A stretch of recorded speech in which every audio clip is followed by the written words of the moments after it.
In this video, you'll learn how to add custom tools to your agents using MCP. There are plenty of videos out there that goes through exactly what MCP is, but in short, it's a standard protocol that you can use to build custom tools using Python or JavaScript, and then give AI agents access to those tools. As per the MCP documentation, you can think of MCP like a USB-C port for all AI applications. Just as USB-C provides a standardized ways to connect your devices to various peripherals and accessories, MCP provides a standardized way to connect AI models to different data sources and tools. For example, if we have a look at Claude Desktop, we can see all the available tools to this agent by clicking on this button. Here we have about 16 different tools for interacting with the file system, like creating directories, editing files, etc. Then we also have custom tools, which we will build in this tutorial, that will add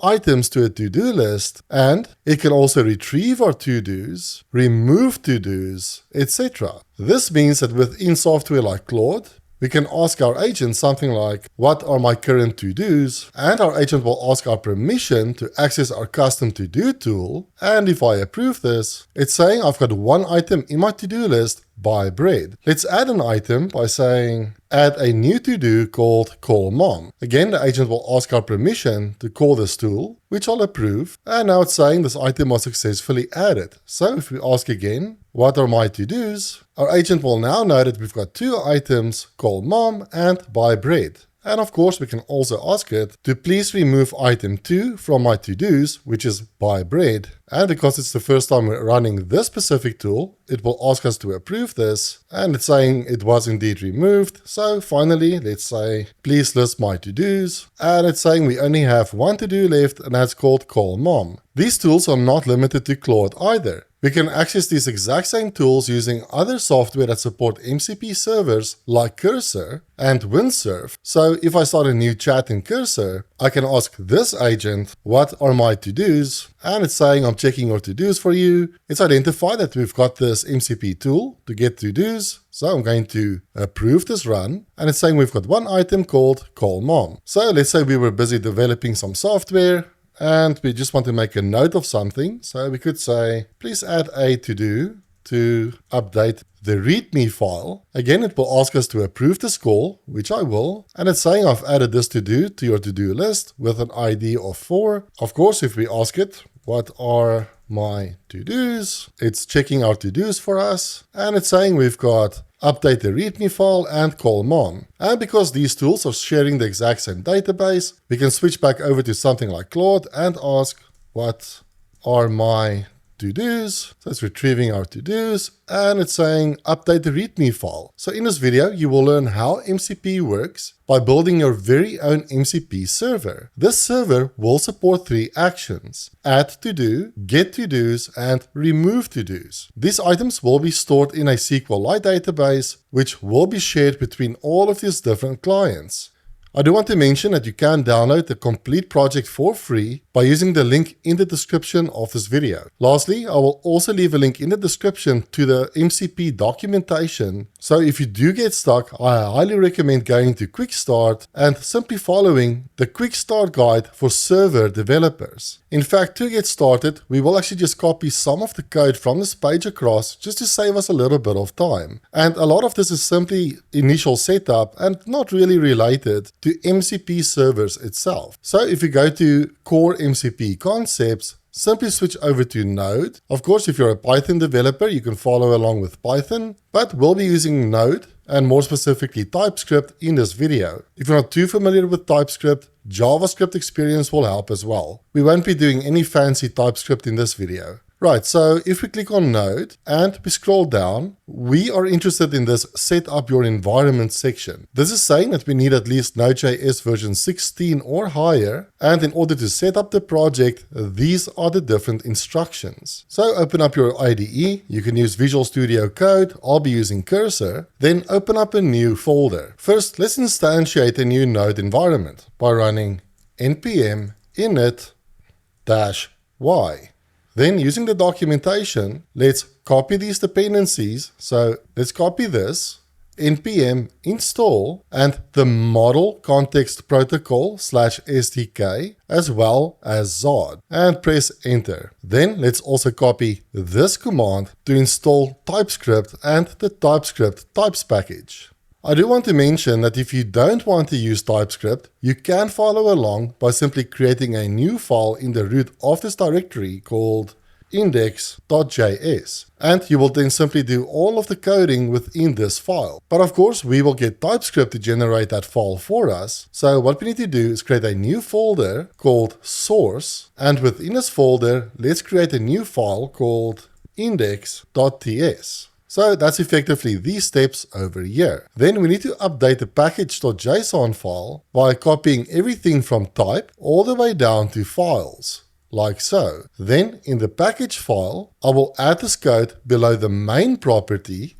So we now have type, bin, scripts, and files. Then we can simply delete this additional scripts property and we should be good to go. Also rename weather to the root folder name, which I called MCP. Then finally, let's create this TypeScript.json file. So in the root, let's create a new file called TypeScriptConfig.json, and let's then copy all of this code and paste it into this file as well. So far, we've only set up the project and we haven't really touched MCP so far. But it is indeed time to start building our very first MCP server. So I'm going to move the documentation aside. And what we want to build is an MCP server that will allow us to interact with a to-do database. So how do we set up an MCP server? Well, thankfully that's really easy. At the top of the code, let's import something from Model Context Protocol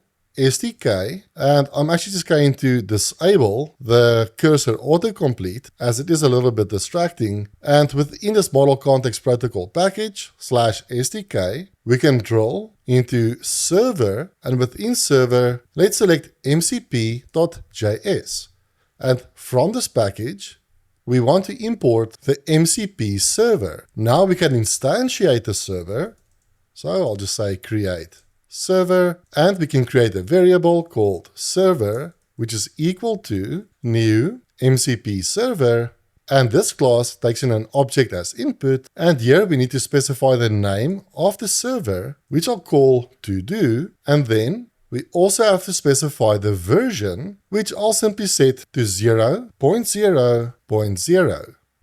Then we just have to write some logic to start the server. So I'll just write a comment called start server.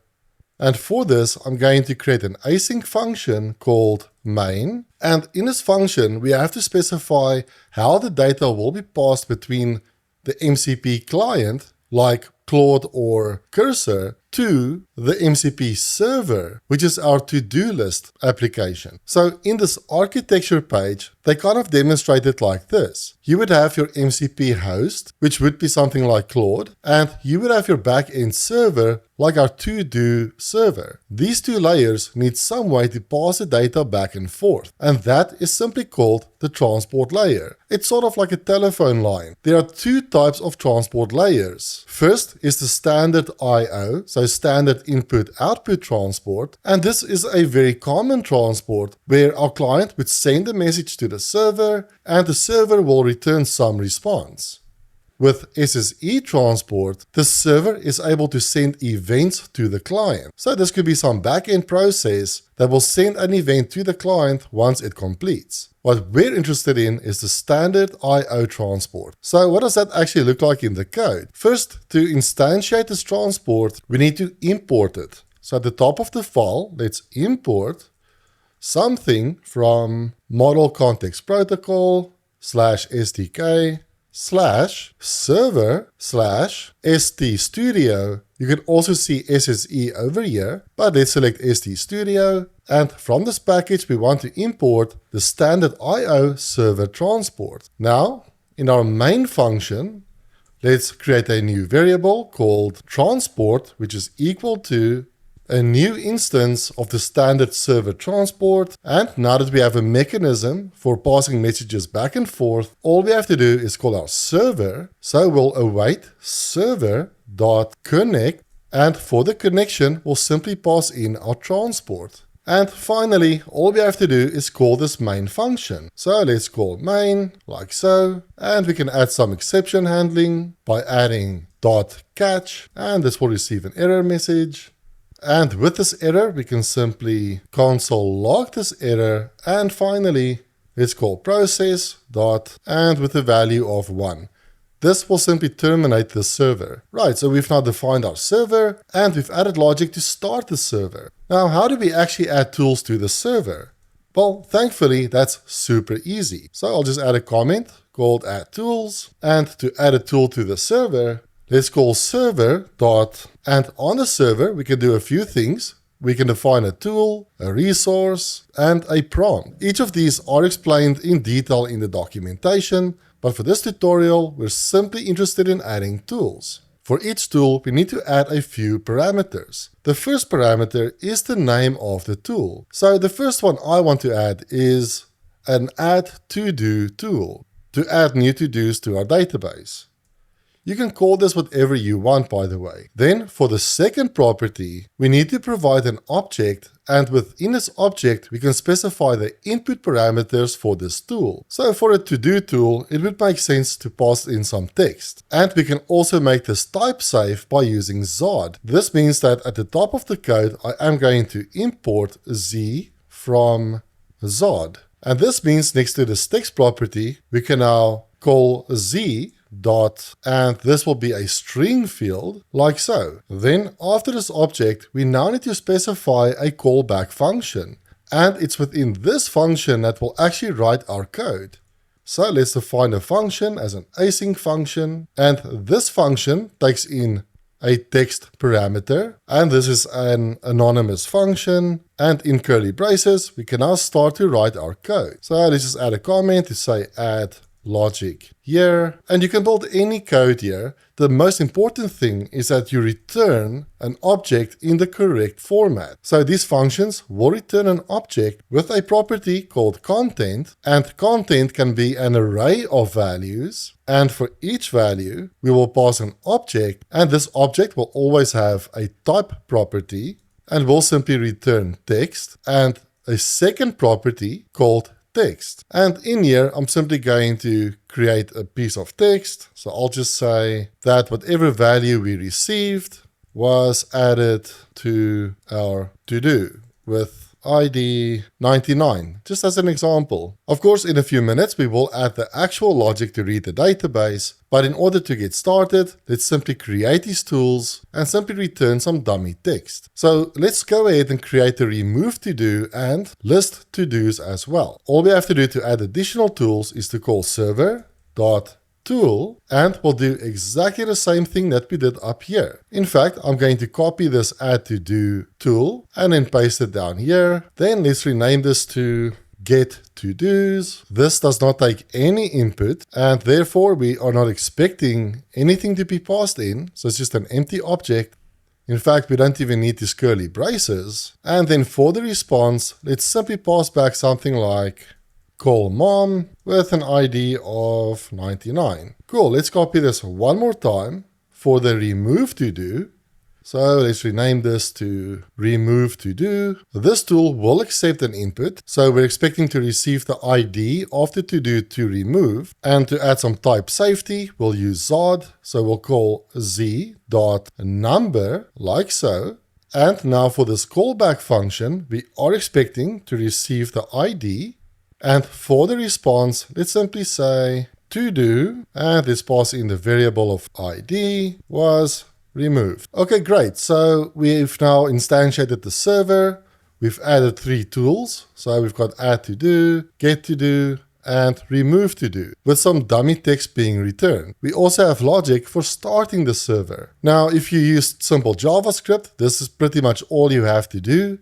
But if you are using TypeScript, we have to compile this TypeScript code into JavaScript, and we can do that by opening up the terminal. And in the script file, we've got this build script that we can call. So let's run npm run build. And this now created this build folder with this index.js file. This index file is extremely important. This is actually what we'll point to when loading our custom MCP servers. And now the question is, how do we load the server into something like Claude Desktop or Cursor? The easiest solution will be to add this tool to Cursor for testing. But I know a lot of you are not using Cursor, so what you could do is install Claude Desktop, and this also allows you to add these tools to your agents. So now I'll show you how to set up both approaches, and then you can decide which client you want to use to continue testing your MCP server. Let's start with the Claude Desktop. Go to claude.ai/download and then download and install Claude Desktop for your operating system. After starting Claude Desktop, you will be able to interact with Claude as per usual, but you won't see any tools at this stage. It's just the standard Claude features. To add your own MCP server, simply go to these three buttons, go to File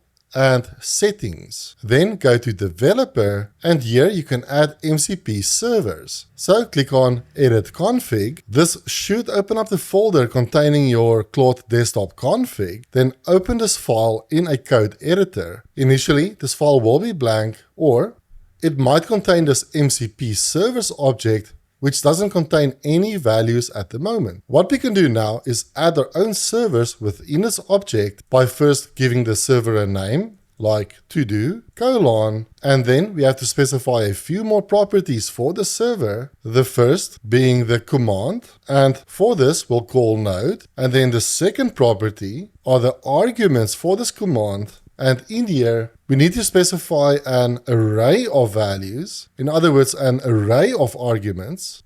But in our example, we only have one argument, and that is the location of this index.js file. So I'm simply going to copy the path to this file and paste it into this argument. We just have to escape these backslashes by adding backslash, backslash, backslash, and backslash. Cool. This might look slightly different if you are on Linux or Mac, but for Windows, this is what you need to use. If someone knows what the string should look like on Mac or Linux, then leave a comment below. It will be much appreciated.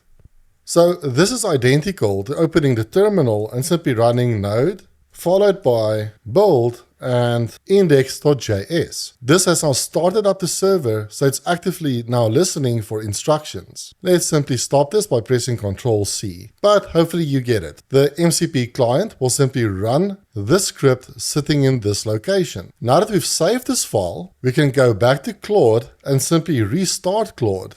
What I like to do is to press Ctrl+R to do a hard refresh in Claude, but sometimes this results in this black screen. When that happens, you can try and close Claude and open it up again, but if that fails as well, you might have to just close out Claude in the task manager like so. Either way, just try to restart Claude. So this means the next time you start Claude, things will look slightly different. Now we can see this tools icon with 3 available tools. When we click on this, we can see we've got add to do, get to do, and remove to do. Awesome. Let's test it by saying add a new to do called buy bread. Of course, our action won't do anything at the moment, so we can approve this. But in our code, we simply hard-coded this response to say I've added this to do, and we've assigned ID 99. Let's also test please remove to do 99.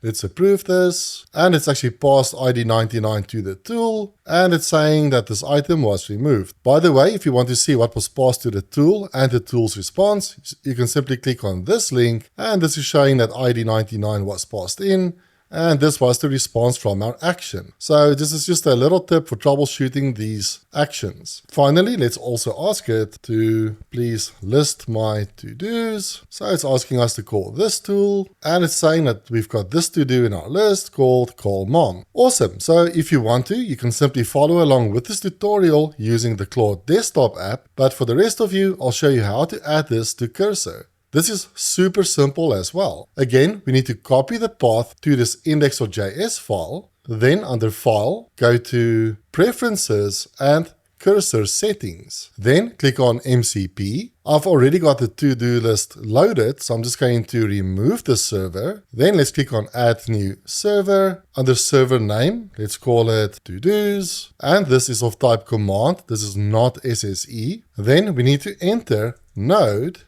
and let's paste in the path to that index file and click Save. If everything was set up correctly, the server should be green and we should be able to interact with the server already. So let's open up the chat by pressing Ctrl I and let's say, please list my to-dos. It's asking us to call this tool, so let's approve it. And it's saying we've got one to-do called call mom. There's no need to test the rest as we know this will work. Right, now let's have a look at adding an actual database that will store our to-dos. First, let's install SQLite. Let's run npm install better-SQLite 3 and let's press enter. Better SQLite is simply a wrapper around the SQLite SDK. It just makes it simply easier to work with SQLite databases. After installing this package, let's create a new file in the source directory and let's call it database.ts. Let's start by importing database from Better SQLite 3. Then what I also want to do is create a new variable called db location, and this will be the path to the database on our file system. If you don't specify a path, the script will actually create a database relative to the client's directory. In other words, when you run these actions from cursor, it will create a SQLite database within the cursor directory, and only cursor will have a view of that database. And if you then run the same script in something like Claude Desktop, a new instance of the database will be created within Claude Desktop's folder, and basically these two applications will have their own instances of the database. But what I want is one single instance that is shared between all my different clients. So I've simply created a new folder in my C drive called to-dos. And this needs to be a front slash on Windows. And I know this path will be different based on your operating system. So to try and assist you based on your operating system, I'll simply leave you with this comment. On Windows, you'll simply pass in the path to the folder where you want to store the database. On macOS, you will use the join function with the home dir function, then the name of the folder. And the same with Linux. So depending on your operating system, you might want to import a few more things like join and home dir. Cool, now that we've set our DB location, let's first make sure that this folder actually does exist. So let's say const data directory is equal to resolve and db location. We also have to import resolve, which we can import from path over here. Okay, then we can check if this directory exists by calling if not exists sync, which we can import from fs over here. And what we want to pass in is our data dir. So if this directory does not exist, we simply want to create it. So we can call a function called mkdirsync, which we can also import from fs. And here we'll pass in the data directory name. And for the second parameter, we'll pass in an object with recursive equals to true. So at this point, we can assume that the folder now exists. So let's initialize the database by calling const dbpath is equal to join, and what we want to join is the data directory and the name of the database, which we'll simply call todos.db. Then we can connect to the database, and this will actually create a database if it doesn't exist. So we'll call db is equals to new database along with this database path. What we want to do next is create a to-dos table if it doesn't yet exist. So to create a table, we can call db.exec and let's pass in this command, create table if not exists. So it will only create a table if it doesn't yet exist.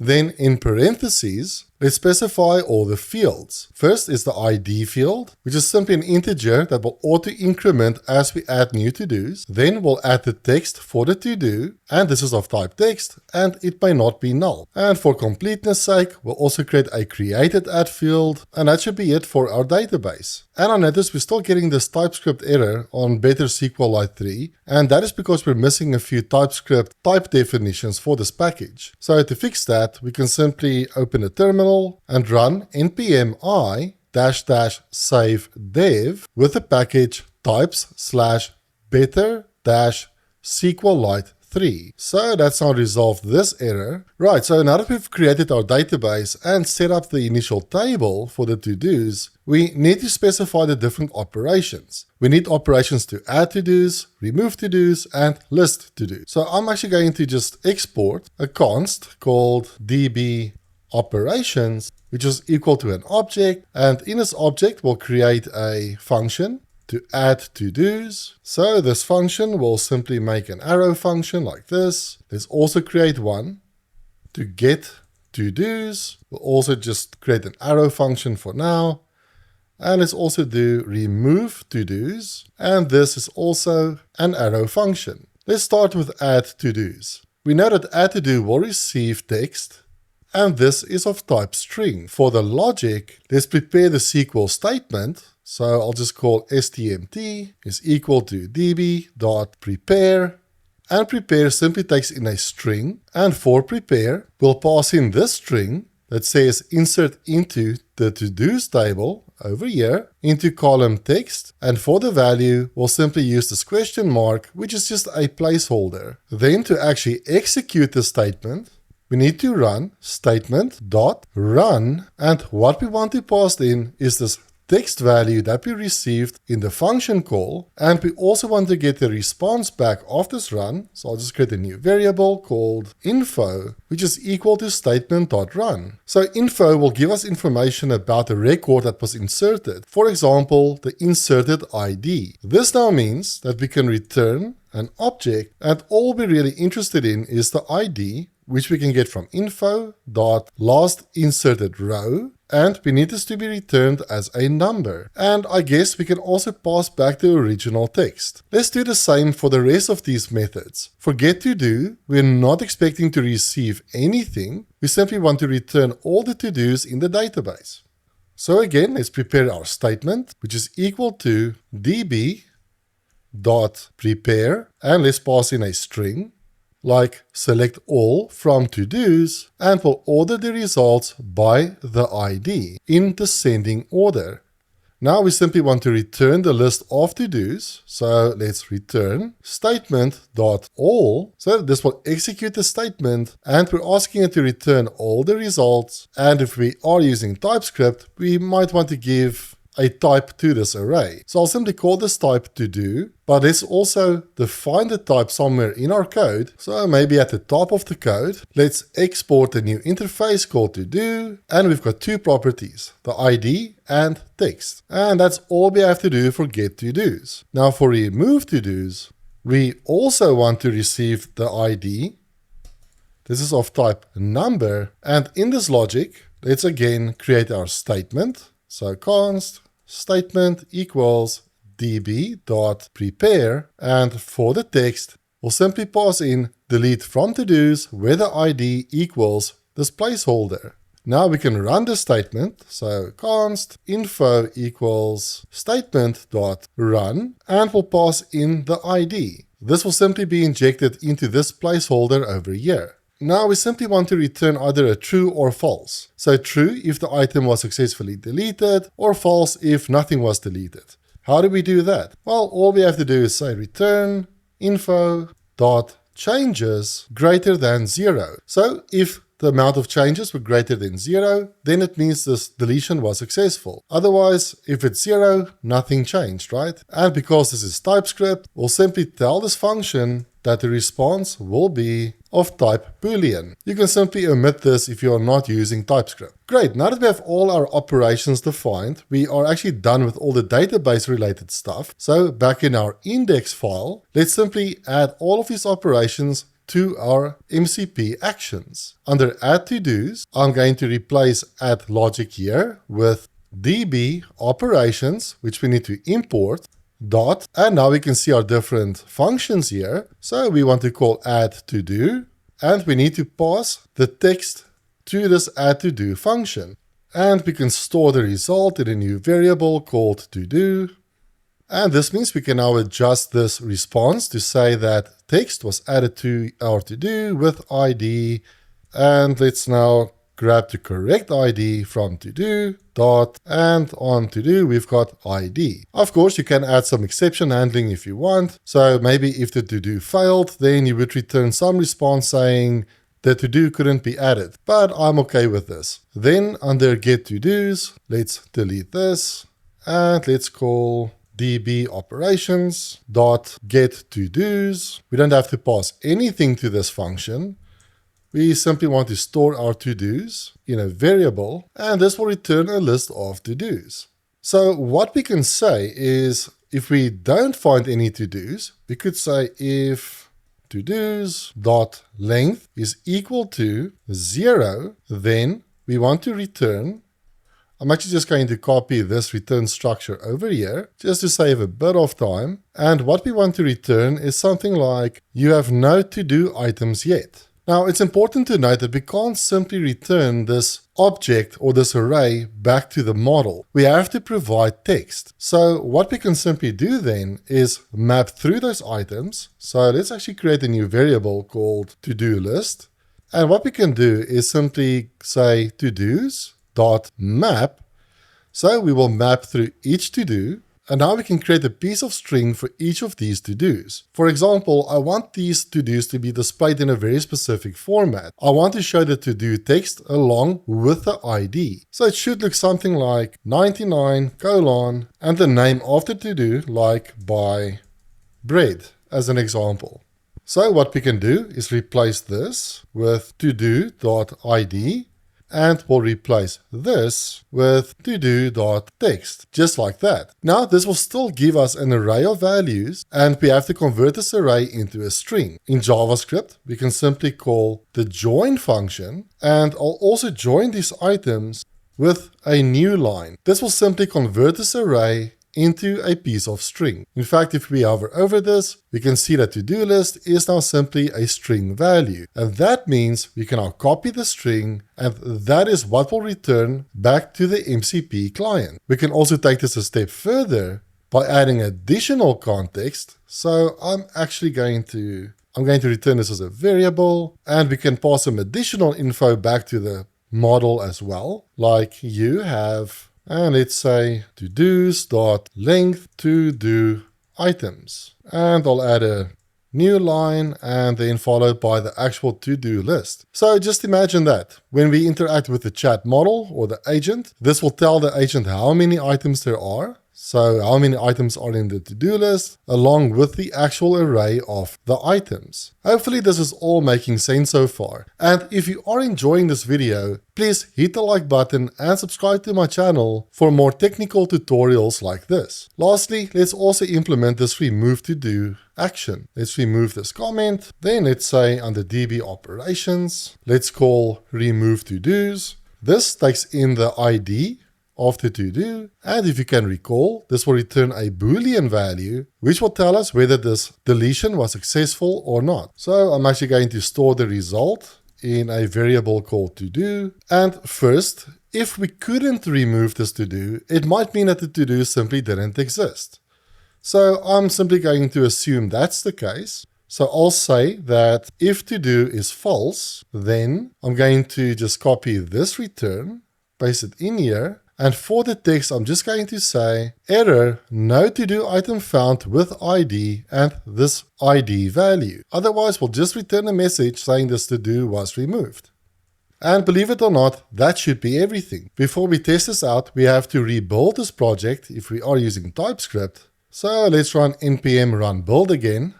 So now in the build path, we have index and we've got database. So I'm first going to test this out in Cursor by saying add a to-do called update readme file. Then let's approve this. And this seems to be repeating the same information that we provided earlier, which is not correct. So if that happens, what we can do is simply re-add the server. So I'm going to copy this path. Then let's go to File.